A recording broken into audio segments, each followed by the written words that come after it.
the show today, Anthony Abbagnano. Did I say it right? Got it. Nailed it. Okay, good. He is an extremely experienced breath worker, friend of my mate Jamie Cato, I think introduced us originally, founded Alchemy of Breath, the Asha community, describes himself as a rebel philosopher, an itinerant, a lover of love. I've heard so many good things. I'm looking forward to this. So, sir, welcome. Thank you. Thank you for having me here. It's a pleasure. How did you get interested in the body and the breath, Anthony? Well, how did that happen? Well, that's a story. I first met breathwork when I was 10 years old, and someone came and shoved a paper bag in front of my face and said, breathe into that. And so I did. And after about 20 breaths, he hugged me from behind and he squeezed my chest, and then he very gradually let me down to the ground. And I had the most extraordinary experience that I'd ever had at that point. You can imagine. I saw stars, and I kind of understood that there was something that made more sense than what surrounded me at that point in time in my life. I was a bit of an existential outcast from the beginning, and I was at boarding school when I was 7, and so this was a confirmation to me that there was something beyond this whole story that I was living at the time. And then I kept bumping into it. My first son was born when I was 18, and I had to coach his mother through a French breathwork system for delivery. And then after that, I did my stuff with yoga in my 20s and onwards, and with some Sufi breathing and holotropic breathwork and rebirthing. And I really understood it was interesting, but I never knew it was going to be what I would do. I mean, who would have thought that I'd be selling air after all? And but then one time I went to live in Asia, and I lived in Bali for about 13 years, and I got very ill. I got parasites, and this parasite is a pernicious one. It kills you, and it started to do its evil deed. And I was pretty much reduced to being still, and I was still battling, trying to figure out how am I going to make it through this. But I couldn't move. I couldn't even flinch. Any kind of tension would cause pain that would last for minutes, and it would become this perpetual journey. So I learned to lie very still, and I learned to breathe with the minimum of movement for about 8 weeks. I was lying in bed like this, and I learned what surrender meant. I learned that it's not just about struggling and striving and doing things, and my connection with life was breath. So I began to look at breath in a different way. There's a few things that we've said already. So you reminded me of early childhood experience. I think we did something a bit like that, but with a spliff involved, with it being behind. But I also, even before that, I think kids do naturally experiment with breath, don't they? They hold their breath, they hyperventilate. They that is sort of almost a fairly, seems a lot of children do. I've seen my niece and nephew do things like that. It seems they do something, that they're playing with the breath is one of the things kids do. Yeah, I remember doing that too, seeing how long we could hold for, and hold out, hold in, all of those things. They were all games we played. Yeah.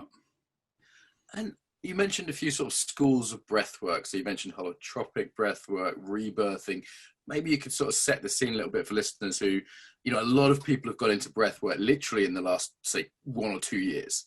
So they might have missed some of the stuff that's been going on previously. The first they heard about it was Dan Brulé or Wim Hof or you, and it's like there's been stuff beforehand. So maybe we should place some of the systems that have come before. Yeah, well, we're kind of in the second generation of breathwork right now. Its first incarnation in the West really started in the 60s with Stan Grof and holotropic breathwork. And Stan Grof was an extraordinary man, still is, and his exploration was with LSD back in the 60s. He was employed by the US government and brought over from what was then Czechoslovakia. And so he was doing clinical trials for the government, and they then decided that LSD was not on, and they banned it. And he then had noticed in those last years he was doing this for about 3 or 4 years in the early 60s, he noticed that there was a breath pattern that people started to use about halfway through their journey. And it was all about what has now become holotropic breathwork. And when he asked them why they were doing it, they said, it's because it helps me stay back where I was, helps me keep the experience that I'm having with the LSD. And so he then, with his wife, Christina, perpetuated his research and then began the whole school of holotropic breathwork, which has remained intact and undiluted ever since. Then the other guy was Leonard Orr and Sondra Ray, and they really developed of knowing a man called Sai Baba in Hyderabad in India, and they started the whole rebirthing movement. And rebirthing, instead of remaining as intact as holotropic has actually diversified. It's had several children, of which Alchemy of Breath is one, and many others. Dan's got his style. There are maybe 50 or 60 different types: breath of bliss, clarity breathwork, transformational breathwork. They're all kind of grandfathered by that original encounter that Leonard Orr had with Sai Baba in India. And this rebirth. So what you're seeing now is, sorry, go ahead. So this name rebirthing, that's always confused me. Where does that come from? Is it just an analogy? Is it? I'm curious about that name. Yeah, it is. It's a great name, because when you think, I mean, here's the deal: we tend to forget about our breath from the first breath we take until the last one we let go of.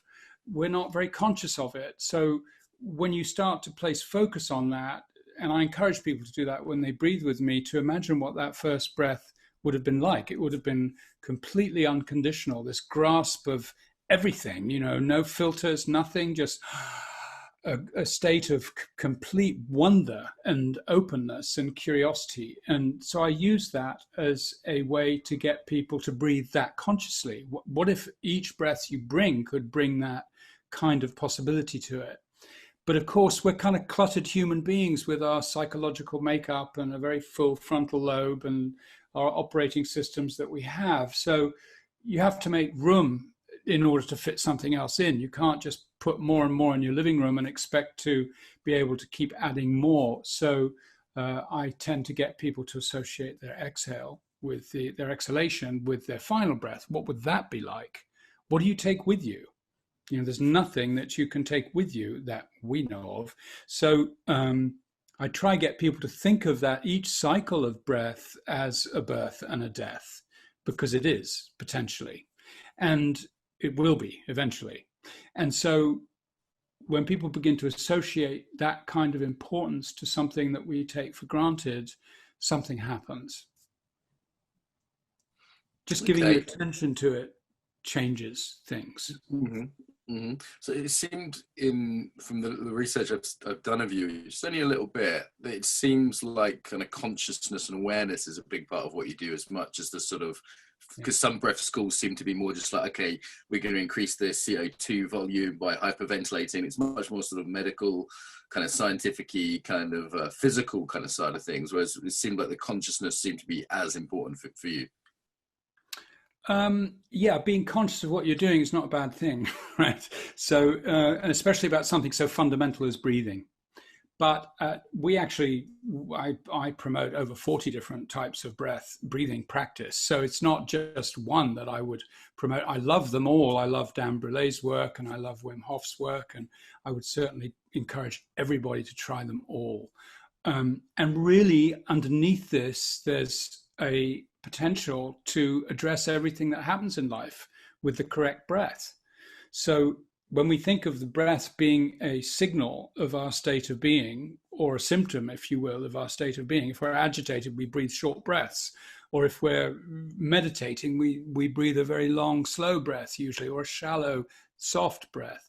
So when you begin to understand that you can actually reverse manipulate your conditions, if you're feeling too lackadaisical and you want to get activated, there's a breath you can do. If you want to calm down when you're stressed or panicking, there's a breath you can do. And kind of everything in between, from shopping to sex, whatever you're doing, there's a breath pattern that you could employ that will help you enjoy that moment more consciously.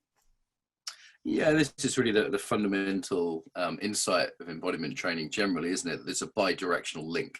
That yes, posture, we could equally add posture or movement instead of breath to this whole, to this whole framing, and say, look, there's a way in which we have a certain posture or breathing pattern or movement style, and that it not only expresses a way of being, but it can be used to create a way of being. Exactly. And that's the sort of key insight of this whole field, as far as I can tell. And some people specialize more in the posture or the movement, or, you know, other kind of things that are out there. But, you know, I'm glad there's definitely breath specialists.